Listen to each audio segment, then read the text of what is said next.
Twitter handle in the bottom right of the slides. If anybody would like to get in touch with me. I'm going to record this. Of course, I'm always trying for to get Ryan's Transforming Healthcare with AI. It's in ophthalmology because he's talking to this guy who runs an ophthalmology lab. My email address, so if people prefer to get in touch via that route. So, we've touched on this a little bit already, but my background is that I'm a consultant ophthalmologist at Moorfields Eye Hospital. Shared a link to at Moorfields, I specialize in the treatment of retinal disease. So in particular, things like age-related macular degeneration, or AMD, which is the commonest cause of blindness in the UK by far, but also other retinal diseases such as diabetic eye disease, which is the commonest cause of blindness in working-age populations in many countries, regions around the world. And the other hat that I wear is that I'm Professor of Artificial Medical Intelligence at the Institute of Ophthalmology at UCL. And although I'm not a computer scientist, I'm not an engineer, I've somehow come to find myself leading this multidisciplinary clinical research group that aims to develop AI in healthcare, using ophthalmology as an exemplar, but not limited to ophthalmology. We're involved in projects in dentistry and anesthetics and a couple of other areas. And then I should also just acknowledge my funders. I'm very fortunate to be funded by UK Research and Innovation as a Future Leaders Fellow, and this allows me to have about 80% of my time protected for research. And then lastly, given the content of what I'm going to talk about, it is important to highlight that I have previously acted as an external consultant for the artificial intelligence company at DeepMind. So why do we need artificial intelligence? Why do we need new technology? Why do we need innovation in ophthalmology? Well, this is a slide that I love to show, particularly when I'm talking to people from other medical specialties, because I think that there may be a perception among some of my colleagues that ophthalmology is somehow kind of a small medical specialty or a niche medical specialty or somehow a cushy number. But in fact, since 2017, ophthalmology has overtaken orthopedics as the number one busiest of all the medical specialties in the NHS in terms of outpatient appointments. So in fact, nearly 10% of all clinic appointments in the NHS are for eyes, and that constitutes nearly 10 million appointments per year. And furthermore, that's a number that's been rising like this. So it's risen about 37% in the last 5 years. And so to put it, I guess, perhaps a little bit brutally, we're drowning in the number of patients that we need to see. And as a result of that, there are people that are going blind because of delays in being seen and treated. And of course, this is not just a problem in Moorfields, not just a problem in the NHS, not just a problem in the UK, but a global issue. And so what I believe is that some of the latest advances in AI, in particularly a technique called deep learning, may be able to address that, at least in some way, if not as a panacea. And so deep learning is, I think, one of the reasons why there's been so much hype around artificial intelligence in the last decade. And in 2015, Scientific American listed deep learning as one of their world-changing ideas of the year. Now, what's happened then is that it started really to transform the tech industry in the last 5 to 10 years, and it's starting to percolate into healthcare. Now, my involvement in this, as Danny has said at the start, is because back in 2015, 2016, I initiated the research collaboration between Moorfields Eye Hospital and the artificial intelligence company DeepMind. Of course, DeepMind are probably familiar to almost everybody who's listening, but they were a company that were founded in 2012 in London, and they were acquired by Google in 2014, reputedly for £400 million. And they're one of the world's leading, if not the leading organizations for artificial intelligence research. And the best thing from my perspective is that they're based in King's Cross, so just 2 stops away from Moorfields on the Tube. And I think that local proximity has actually been a very key factor to the success of the collaboration over the last few years. So we started the collaboration back in 2016, and essentially then, after a lot of hard work, in August 2018, we were able to publish the first results of that collaboration. So it was exciting to publish that in the journal Nature Medicine. You can see that there's more than 30 different co-authors in the paper, reflecting the fact that this was very much a multidisciplinary collaboration. So bringing together domain expertise from leading ophthalmologists at Moorfields, bringing scientists from UCL, and of course computer scientists and engineers from Mind. It wouldn't have been possible without the contributions of each of those.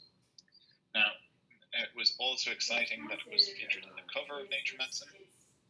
And then, of course, this being artificial intelligence, you can't escape the hype.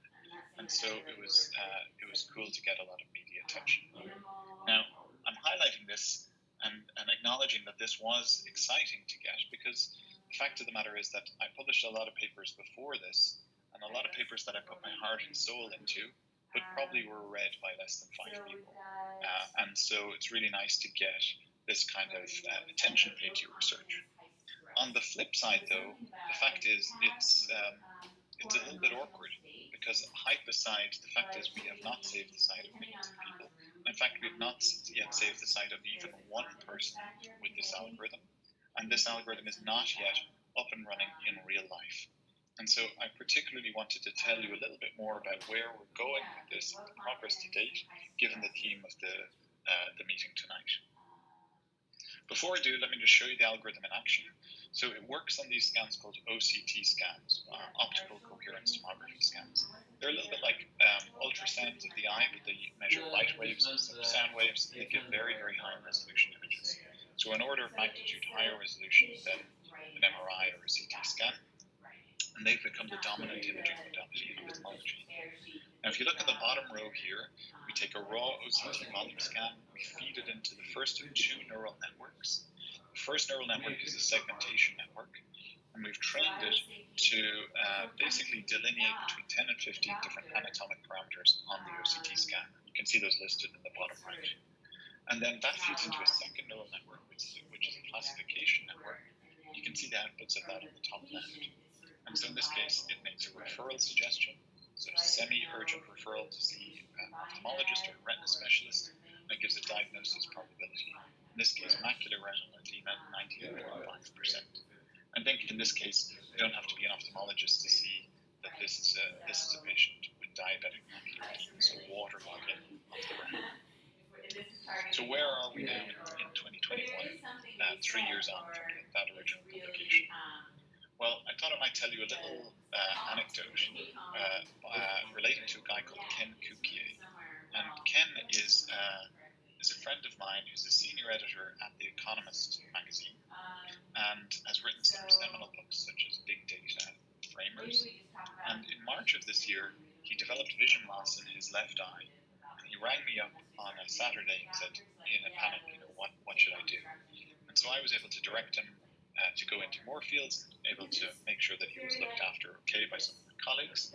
And in the day or two after, I want to show you a tweet that he sent where he kind of gently teased me, but praised Moorfields at the same time about the state of our AI work. So he said, AI is a fraud. I went to Moorfields for emergency eye surgery, and instead of DeepMind's cool algorithms diagnosing me and robot surgeons, I had to accept the excellent, skilled, thoughtful care of human medical staff. What a disappointment. And so, as a matter of fact, Ken's eye condition was not something that we would diagnose with an OCT scan, and therefore not amenable to this AI. But of course, the point that he made was still a relevant one, that the AI system, we're still in the process 3 years later of translating this into clinical practice. So why is that so challenging? Well, really it's related to what we call the AI chasm. And so this is a term that we borrowed from the tech world, from an article in TechCrunch back in 2014, which basically describes how if you're a machine learning startup, that it's relatively easy to kind of do a cool demo and raise some money, but actually it's a very different thing to have meaningful human interactions with the system at scale. And if you've got a chasm in the tech world, then it's even orders of magnitude bigger in the healthcare setting, with all the regulations and other barriers there. So what are the things you need to go through? Well, I think one of them is the technical maturity of the AI system. And so back before the pandemic in March 2019, we actually did a live demo of a newer version of the system. We did it at the Crick Institute in London. And essentially, the team of engineers at Google were able to rebuild the model that we'd used in the Nature Medicine paper and turn it into a cloud-based API that runs in a fraction of the time with a fraction of the computing power. And it was exciting to do a live demo of that on a scan from a patient at Moorfields at the Crick Institute. So the analogy that I'd use there is that it's a little bit like in the Nature Medicine paper, it's like we've built a concept car, like a prototype car that essentially we use to break the world land speed record, but it does that with a team of engineers who can essentially kind of hone it, make it work for that attempt. But now what we want to do is actually take that concept car and turn it into a production car that millions of people can use. And I think in my experience over the last few years, I've only really come to realize that the experimental code that's used typically in a research publication is in no way something that can be used at a production level. So the other thing, of course, is around clinical validation. And so one of the things we've been doing is a global validation study, because we want to make sure that the algorithm that we've trained on patients at Moorfields will work equally well on a patient with diabetes or macular degeneration or other retinal disease in Ghana, in Brazil, in Mexico, in the US, or many other countries and regions around the world. So we've been working diligently on that and hope to publish results in the coming year of that clinical validation study. And then, of course, the major bottleneck is around regulatory approval. In particular, FDA approval, I guess, would commonly be described as one of the most challenging. And the challenge is the amount of paperwork required, the amount of expertise, the amount of resources that are required. And it's not something that I have personal experience of yet, but I believe that this can cost many millions of dollars and potentially many years of time to achieve. And then even when you get your regulatory approval for software as a medical device, who's going to pay for it? Are NICE going to approve it? At what level are they going to pay for it? In the US, the Centers for Medicare and Medicaid, what will be the tariff that they're going to plan for it? And in private healthcare systems, will private insurers cover the cost of it? And so there's been actually a number of artificial intelligence systems in ophthalmology where real questions have been raised about their viability based on the sort of economic case for the use of these models. So really what I'm excited about is how we can go from code to clinic. At Moorfields, we're building a new hospital, starting the building at the end of next year. That's going to be in the King's Cross area of London. So we're already thinking about how we can have the flexibility to have new pathways of care to take advantage of both this and other AI systems that we believe are going to become ubiquitous in the coming years. But really, for me, the promise of the work that we're doing is how can AI bring world-class expertise out of the hospital, out of specialized centers, into the community and into the homes of patients, potentially in the future.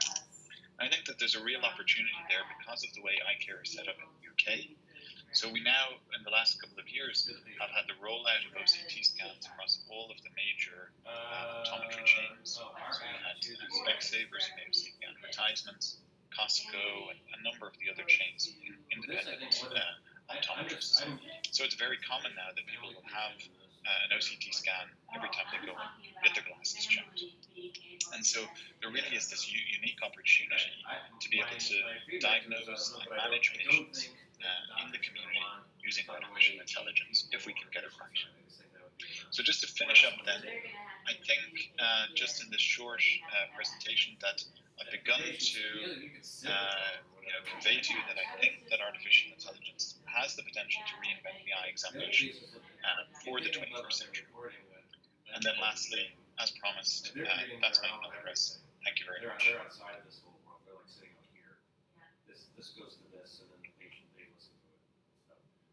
Yes, thank you very much indeed. That was excellent, and I love the analogy of moving from the concept car to the production car. I think in the Q&A we might be able to pick up on what you think some of those challenges might be of getting from code to clinic. It's now with very great pleasure that I can introduce the last of our external speakers for the evening, Professor Parashkev Nachev from the Institute of Neurology, also at UCL. but also a neurologist at Queen Square. Now, Parashkev is doing some absolutely fascinating work at the intersection where the complex AI modelling rubber hits the real-world neurology road, and I'm really keen to hear what Parashkev has to tell us. Parashkev, over to you. Thank you very much. It's a great pleasure to be here this evening. I would like to describe two applications in the program of research that focused on the application of complex models to acute neurology. This is collaborative work that involves both UCL and KCL and its partner hospitals, and also the London AI Centre is funded primarily by the Wellcome Trust. I think it may be helpful to go right back to what it is that we actually do. It's easy to forget that medicine is always been about the treatment of the individual patient. So how do we do it when we don't know what is the best course of action in an individual? We haven't encountered it before. Well, we try to draw intelligence from the population. And this is really what the foundation of medicine is. Model individuals as being some kind of variation in the body. And actually, individualities typically seem to be more or less noise on that population average. We then look for a biomarker that distinguishes that individual from others. We usually describe the system of the study, in this case the brain, in relatively simple terms. For example, we might look at gray matter volumes or the body of the lesion. And it seems entirely reasonable until we substitute the brain for an organ which we have rather more intuitive reality. Here we have on the right the average place of all cardinals of the Catholic Church. We can see that an individual cardinal on the left cannot really plausibly be taken as being randomly moist to the person that average. He is an individual that has a complex relationship. And if we were to measure that individuality by something such as the intraocular distance as a kind of substitute biomarker, then we know that's not going to be particularly individual. So, what happens then if we intend to use information from the average in order to deal with a problem that is simulated with a particularly pleasant Photoshop filter, and to try and draw intelligence from the average in order to correct what should be done with this individual patient? Well, imagine past the stage and produce the results just one shot. Right?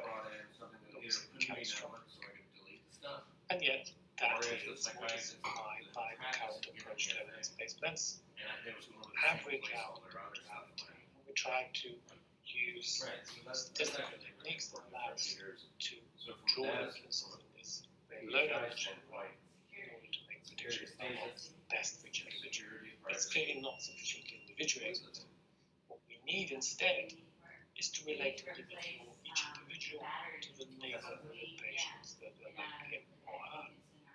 And that inevitably requires a much more detailed, much richer specification of the system of the study. Essentially, we need to draw out the high-dimensional multivariate pattern that describes each individual patient.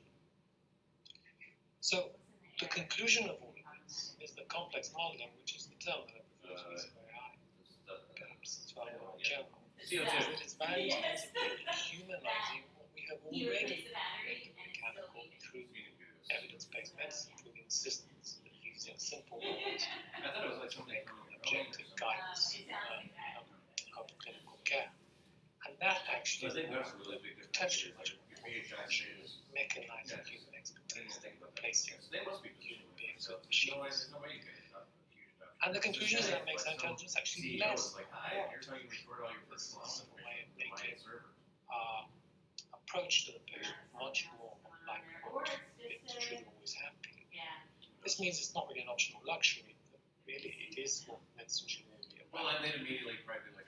So how do we apply this general approach to stroke, which has been focused on the program that we described? Well, there we need to combine information about the damage to the brain from imaging with clinical data in order to predict what will happen to the patient and when it is actually to determine what the best intervention might be, and of course to obtain mechanistic insights about the underlying pathological process. And because these models are complex, they can only learn by error feedback. We need a clinical framework that allows us to use a comprehensive way to integrate this multimodal information, data-driven way, to produce models of outcome that would allow us to act. In practice, this means that we need to deploy something within the clinical pathway. And what is crucial is that we do not disturb the clinical pathway in any way, at least at the beginning. The only plausible way of introducing complex models that are so unusual to the way we've been doing medicine for so long is to embed them within what we're currently doing now. And one attractive way of making the process much easier is to think about two aspects of care that can be supported by effectively the same models. So, for example, let's say here we're looking at the pathway of patients admitted with acute stroke. We integrate information from their imaging and their clinical data and then use that to guide care. But that guidance has two aspects. There's the operational aspect, how do we run our unit? And then there's also the clinical aspect, what do we do with each individual patient? Both of these things can be supported by predictive models, but each has a different utility and also very different regulatory framework. It's possible through early adoption for operational purposes to optimize the pathway without having to go through the bags of the obstacles of achieving clinical regulatory approval, because it is only used in order to guide the operational unit as a whole. So this idea of combining joint operational and clinical utility allows us to embed these processes much more easily within the established pathways of care. So, what about the various components of the process? How do we draw out this individuated intelligence of the data we have? Well, one important area that these methods can support, complex models can support, is the derivation of rich phenotypes, here demonstrated in the context of the imaging appearance of the stroke. It's conventional to describe stroke either by the volume of the lesion or roughly the territory of its the vascular supply of the brain that it affects. But we can actually take a data-driven way the underlying structure and extract, here in our case, the paper that we published, 21 distinct patterns that capture the individual differences in similarity across the population. And if we now use this redescription of the pattern of anatomical entry, and then we look at the theoretical predictive power of setting models that depend on damage to various systems within the brain, we can show that compared with a lesion-based description, which is the blue line, we get better accuracy from 21 cluster prediction. Right. It's not as good as a very complex model. I don't know how the patient, a much richer 50-dimensional description, but nonetheless, it is superior to what we have now. So a relatively compact, but still comprehensive representation of the patterns of anatomy in stroke can then be derived from these methods and potentially be deployed in clinical practice relatively quickly. And indeed, we've already proceeded with creating a prototype of a tool. This is in the case of hemorrhage, which is already deployed at King's College Hospital as a prototype of how we deploy these systems and get them embedded within the framework. More data we get from the better the AI does, and it's just.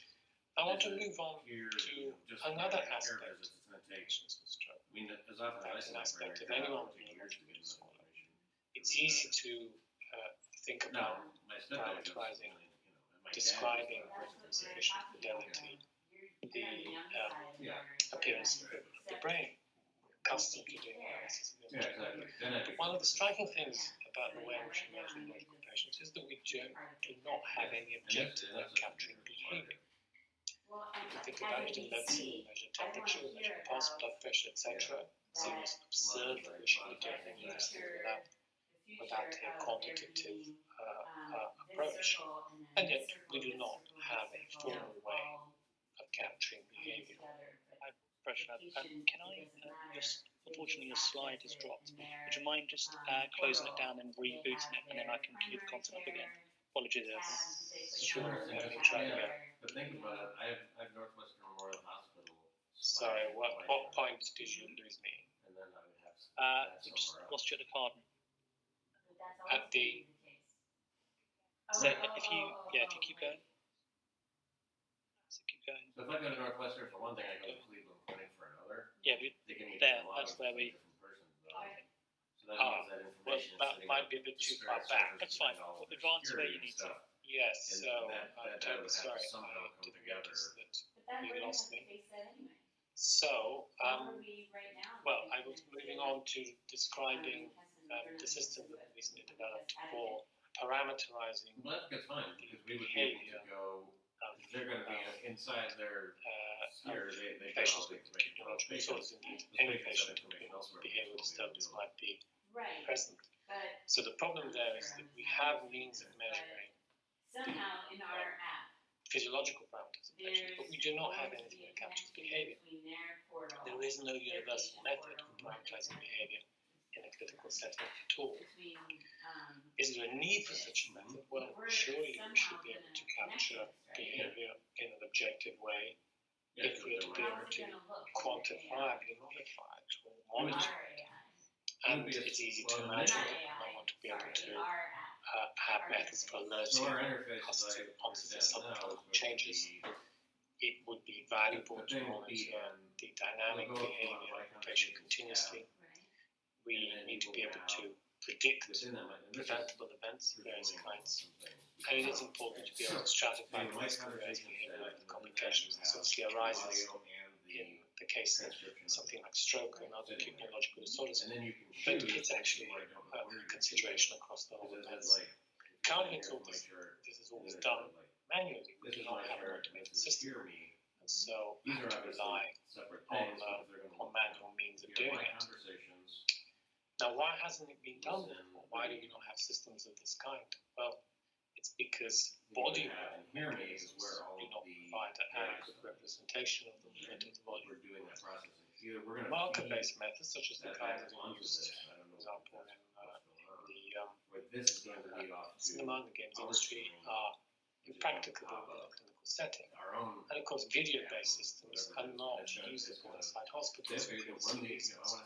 So what we've done is to devise a solution that is small, low-cost, modular, and that operates in an entirely markerless way and can universally extract information about the movement, including the movement of each individual joint of patients.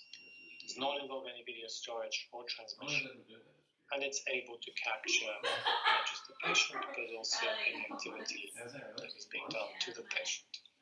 Behind it sits a complex model that is able to interpret this action and then categorize the behavior of the patient that has been thereby identified. So here on the left is a description of the components. It has a sensor that is linked to a device that does the interpretation of the signal on the fly. And this is a small device the size of perhaps a smoke alarm that is embedded in the ceiling. And here it is deployed within the KCH stroke unit already. So what does the system do? Well, here I'm showing images, but the images themselves are not transmitted anywhere, and the current system doesn't actually capture an image. But what we do is to extract the underlying skeletal representation of the patient, and then because we can capture that over time, we can then extract characteristic patterns of movement that are associated with certain behaviors.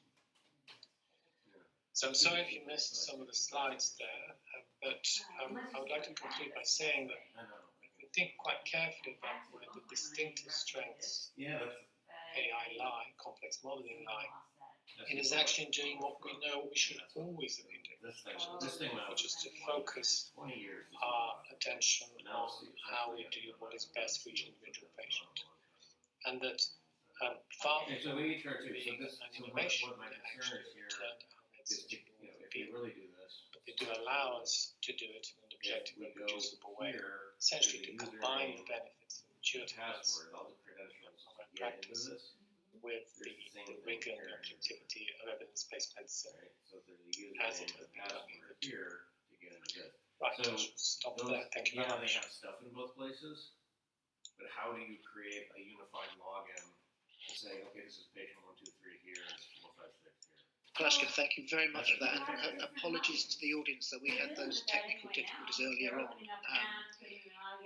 But hopefully we can maybe return to some of Krashkev's points that he was making during his presentation in the Q&A. Yeah, I mean, I'm going to look through the chat now and see if I can pick out some questions. And I'm judging by the time of the questions, I'm going to guess who they're addressed at. There was a question from Alexander Deng, which I think is directed at Debs and Phil, which is in relation to Trial Navigator, and I think it's asking what percentage of patients analysed with this method would have a change in their management as a result. So I wonder if you're able to offer an answer to that, Debs, even based on that first iteration of that first batch of 10 patients that you looked at. Yeah, no, thanks for the question. I mean, I think obviously what we've done so far is just a retrospective review. So I think trying to predict what percentage of patients will potentially change their management for is difficult just with the limited retrospective review that we've done. I think obviously the key things are around trying to reduce the attrition rates around patients being, obviously going on to these types of early phase studies.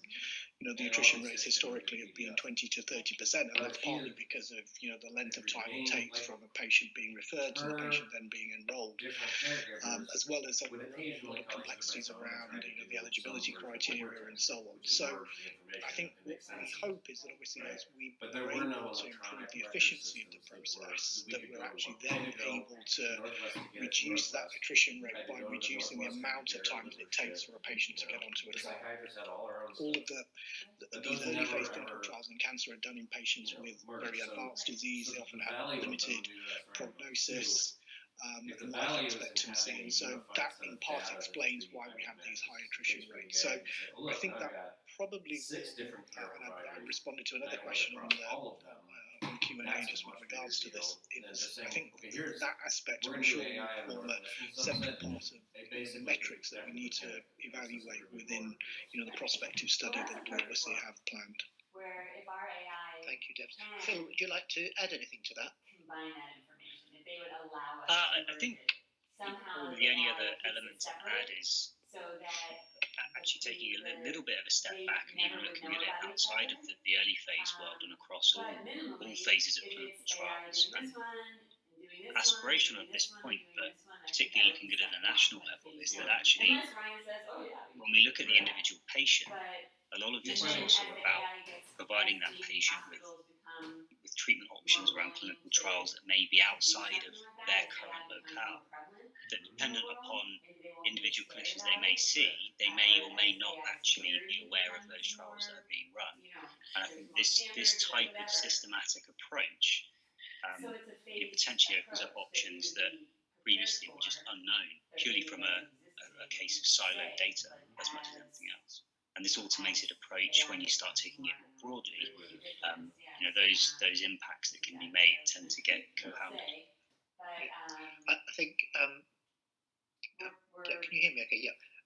I think, Alex, that although we only had the first 10 patients from the first iteration of our evaluation, there was a hint of that in the data, in that of the 10 patients, 3 of them weren't matched at all historically, but Trial Navigator found a trial for them. But all 3 of those trials were outside of GSTT. So there is a suggestion there that we put a 100-mile limit around Trial Navigator search, so that those trials would have been within reasonable commuting distance potentially. Of course, we need to see those data replicated with a larger sample. There was another question which, although it was directed at the first presentation, it probably it's almost an ethical question, I think, that could apply to all the speakers, which is what happens with the if there's inaccuracy in the NLP or any other prediction from an AI model. Like if I'm going from system to system, how do I? Is there let's just. It says here. Probably won't work, but like is this data relied upon to form what the results will be? Yeah, who's responsible? Who's responsible for the mistakes that the model makes? I'm creating my own tool, but so I don't know if anyone would like to have a go at answering that. Piers, would you like to have a go at that? I'll step in to give other people some time to think. So I would say it sort of very much depends, and so in one setting, if you're talking about an entirely autonomous AI system, or a decision support AI system of some sort. And so, for example, in ophthalmology, we have diabetic retinopathy screening tools that are FDA approved. So, in particular, there's one from a company called Digital Diagnostics. And it's very clear that the medical legal liability in that setting is with the company. So essentially, that's someone goes to their GP, a camera, someone takes a photo on a camera, and the AI system entirely autonomously decides whether a person needs to be referred or not. So it sits with them. I think in the context of decision support, I think it's probably a little bit more challenging, but I would venture to say that ultimately in that setting, it's with the human expert. But yeah, that would be my initial thoughts. Oh, you can have a glass. It's okay. You can have Thank you, another Chris. one of Anybody else? those. Oh, you're just rinsing. Okay, Yeah. Oh, Sorry, Dave, don't mind me That jumping in. water's not very cold, I just sort of, okay. Maybe I'll get another. I think, reiterate what Piers has said, really, and I can talk from our own perspective. Is from a trial navigator point of view and the work we're doing, it's very much about decisions. The intention here is we're taking data that fundamentally already exists, and without wanting to relegate our lovely advanced technology, it really is a filter. We are presenting the clinician with options, and if they want to, they can see all the options that are there, just as if they were able to find the data in other segregated areas, they could do that. The intention is really to try and provide the most relevant information to the clinician at that specific time, to help them make informed decisions more quickly and to the better impact of the patient. Thank you. Rashkev, I know you wanted to say something. Yes, I was just going to say these are all instruments, and like any instrument, responsibility lies with whoever wields them. Yeah, that's cool. Could I just add another point there as well? Just to think though, and admittedly, whatever I'm about to say, maybe you should take with a grain of salt because I have no legal training whatsoever. But like my understanding of medical legal liability is that generally, if you treat a patient and you treat them according to the standard of care, then that is sort of protective for you in terms of medical legal liability if something goes wrong with the patient. Now, of course, the promise of artificial intelligence, complex modeling, whatever terminology you want to use, is that potentially you can personalize the care for the patient. So what happens if you're in a future situation where the standard of care is this, an artificial intelligence system is saying that you need to deviate from that in this way, and what happens if you ignore the AI system and you go with the standard of care and the patient has a bad outcome? Or what happens if you follow the AI system and go against the standard of care and the patient has a bad outcome?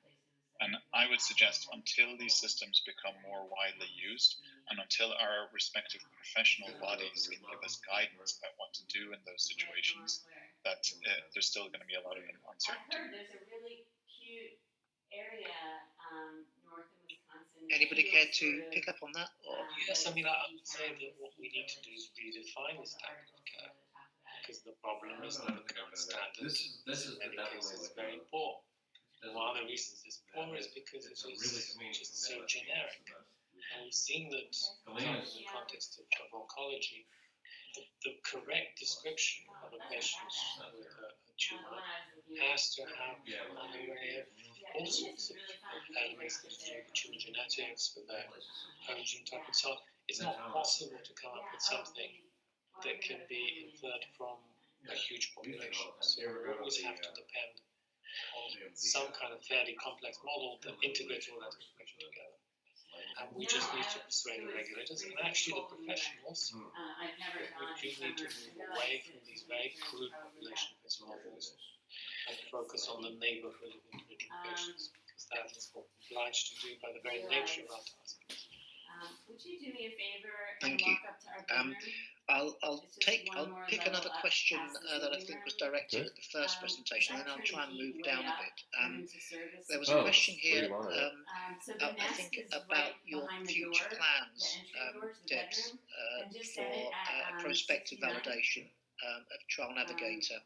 And would we plan to use a randomized controlled trial methodology, or with a control group, or not? Yeah, no, I think it's a great question. In fact, I think it actually touches on some of the things we've just been discussing, that obviously for us to provide that kind of ethical kind of confidence, that ideally, yes, we do need a randomized study where we obviously do trial matching as we historically and currently do versus obviously the AI match. So I think ultimately, yes, we will have to, if we really want to prove the benefit of this, and really to provide level 1 evidence, there's no reason why AI-based technology should be any different from any other healthcare intervention before it's implemented. So I think ultimately we should be subjected to the same rigor that we employ with any intervention, right? There's no difference to that, and obviously randomized clinical trials will form an absolutely critical and essential part of that. I suppose, in these kind of situations, we always have to think, do we have equipoise? Well, I think we do have equipoise in this situation with regards to, a kind of trials navigator matching situation. So I certainly would want, I don't know whether we would be able to move straight to a randomized study based on, the limited retrospective data that we all have, but at some point we will have to obviously do a comparison with obviously what we're currently But it's doing. good to have information as a conversation starter. Yes. Can I just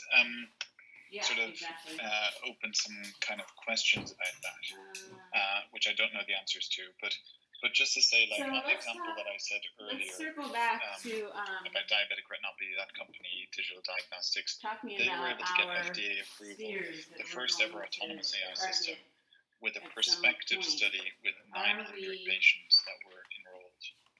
And so I think we're geared as clinicians to think that prospective is better than retrospective, and that an RCT is the best type of prospective study. The only thing I would say is, actually, 900 is actually quite a small number in the context of some of these systems. And actually, one question I would put to someone is, well, would you prefer if your AI system was validated in 900 people in a prospective study, or 900,000 people in a retrospective study? And of course, the answer is it depends, but maybe we can set up retrospective studies in a way that's different, that sort of put safeguards in place against some of the kind of traditional shortcomings of these studies. So, a couple of things I wouldn't mind adding to this discussion. First is, we forget that most medical devices, non-AI medical devices, get FDA or MHRA approval without randomized controlled trial evidence. And so we would be holding AI software as a medical device to a higher standard than other medical devices. The second thing to add is that as we enter the era of real-world evidence, with not retrospective but prospective, longitudinal data gathered in the real world, big data analysed using AI, I think that randomized controlled trial evidence will become actually a lesser standard of evidence than real world evidence, because it can offer the kind of precision for identifying the optimal treatment for individuals that you don't get from randomised controlled trials. A randomised controlled trial is essentially a blunderbuss attempt to find evidence, really, isn't it? Absolutely, and I would say that actually, when you think about it, it's the fundamental nature of randomization that it's going to be limited to a defined set of subgroups. Yes. So it presumes that you can describe everybody very simply. So it's constitutionally limited to this very crude perspective. I know it's not a pleasant thing to say, but the RCT has to die as a concept and has to be replaced by something better. It will take some time, but there is no other way. Yeah. I think that's a discussion that could run and run, isn't it? I'm going to ask Piers. I'm going to ask you a question about your president. I hope you know what this means. Any lessons learned from IDXDR FDA approval that could be applied? I think so. That's actually the old name for the company, Digital Diagnostics, that I just mentioned. So I think that still speaks to the previous discussion around what's the best way to validate these systems, and then also there's some kind of economic questions around that. And then just one final comment on the previous discussion. I would say I can't resist. I feel like until we get to a point where we show we have an RCT or some other prospective study, and then we do some other study and we demonstrate that it's more rigorous than the other studies. So perhaps the performance is this in some RCT, and then actually we show that the performance is maybe less in some ways in some larger study, that it's a more rigorous study, then this will always be just a thing that we're just discussing Q&As after talks for the foreseeable future. Can I ask you another quick question, Piers? Are there any mobile apps that patients may use remotely in combination with high-res cameras or wearable tech for initial examination and preliminary diagnosis using AI in eye care? So there are a number of mobile apps that are used to measure visual acuity, and so for example, during the pandemic, or during the height of the pandemic rather, we actually, in our patients with macular degeneration, we stopped measuring visual acuity when they would come into the clinic, because actually it took too long when we were trying to get them in and out very quickly to have their injections done. And so one of the things we did was we actually gave them, they all have smartphones, and we got them to download this home vision monitoring app, and they would check their visual function on the app every day, and that would be uploaded to a central portal. And so that was a kind of like new approach to that. That's measuring visual acuity, and there's loads of caveats to what I just said in terms of like whether the visual acuity is as good as what you would get in the hospital. In terms of actually imaging the eye, we don't really have a way with current smartphones to take a meaningful image of the retina or the back of the eye. There's certain clip-on tools, but they really aren't at a level of the current in-hospital systems. Thank you. Here's an interesting question, which I think probably reveals the unconscious bias of a bunch of clinicians. I'm really interested that all the AI healthcare use cases so far have been clinical. Surprised to not hear about managerial examples such as resource allocation, patient flow, compliance automation, etc. Why the narrow focus? Well, actually, it was in the slides that you probably didn't see, and apologies for that. But no, absolutely, I think the tasks of improving patient care shouldn't be limited only to the clinical.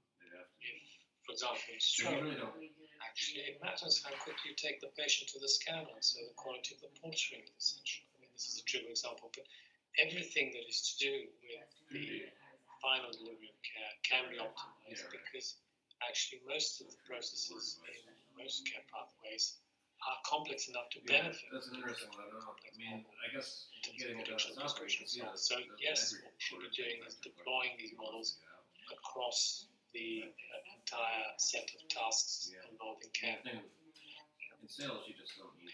Anyone else like to comment? You don't need that. I think looking at it from an industry point of view, or even a commercial point of view, I don't think we can also get away from the fact that actually a lot of the funding for these types of innovations are clinically focused, and also the fact that there is a PR effect from a commercial type of organisation. I think similar to that newspaper cutting that you shared, Piers. That carries a significant amount of weight. And obviously, it's what the general public are also interested in reading about too. That is in no way marginalising the gains that AI can make in these sorts of settings. I think it could arguably, in terms of savings for the NHS, could be significant, in fact. But I think that may be another reason why certainly the industry is focused on the clinical world as well. I think whenever possible, we should challenge. I personally believe that some of the biggest productivity gains and value add for the NHS particularly are going to come from automation, from the use of AI to improve productivity and efficiency, not necessarily improving clinical effectiveness per se, but cost effectiveness. And in fact, the Royal Brompton is involved in a study at the moment, which is part of GSTT now, looking at automation using IBM Watson, the number of cancer pathways, and we're thinking about looking at those at Guy's cancer as well. Another question here. What are the views from the panel on AI applications at the NHS front door? Again, this may reflect the biases of our panellists. What about primary care or in the emergency department? Is there anything close, or if not, what are the main challenges foreseen?